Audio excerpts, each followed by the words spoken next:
Hello guys, welcome to my YouTube channel. आज मैं आपको बताने जा रही हूँ कि हम किताबों को किस तरह से पढ़ें कि हमको लर्न हो जाए।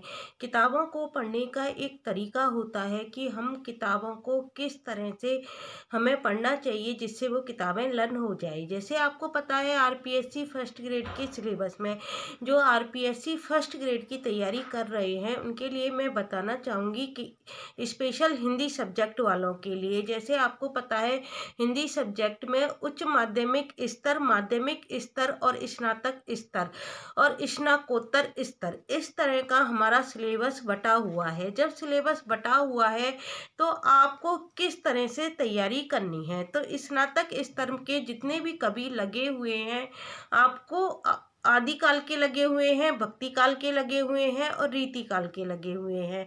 और जो आधुनिक काल है उनमें कवियों के नाम नहीं दे रखे, समकालीन कविताएं और उनके प्रमुख कवि दे रखे हैं। तो आपको पता है समकालीन कवि कौन कौन से हैं। जो कॉलेज लेक्चरर का सिलेबस है उसमें समकालीन कवियों के नाम दे रखे हैं, तो वो नाम आप उधर से ले सकते हो।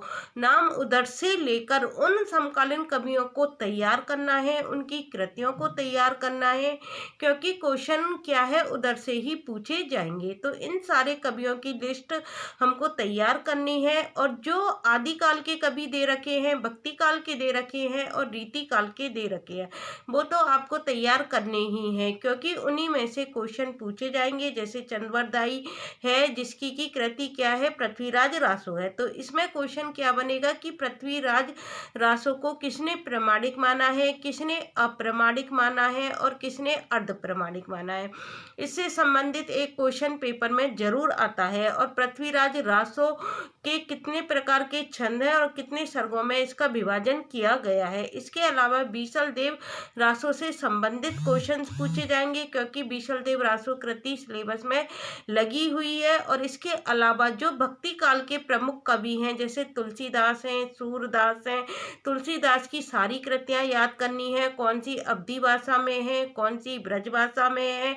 सूरदास की कृतियां हैं जैसे सूर सागर है, साहित्य लहरी है, साहित्य लहरी की क्या क्या विशेषताएं हैं। रीति काल के जो कवि प्रमुख रूप से दे रखे हैं वो सारे हमको याद करने हैं और उन कवियों की सारी कृतियां देखकर जानी है। तो इस तरह से हमारा आदिकाल, भक्ति काल और रीति काल के कवि याद हो जाएंगे। इसके बाद हम आधुनिक काल पर चलते हैं। आधुनिक काल में जो प्रमुख नाटक है उनके बारे में पूछा जा सकता है। नाटक के अलावा जो उपन्यास हैं, कहानी है आदि जो लगे हुए हैं, उनमें जो इम्पोर्टेंट क्वेश्चंस जो प्रीवियस ईयर में पूछे गए हैं उन क्वेश्चन को तो बिल्कुल आपको छोड़कर जाना ही नहीं है।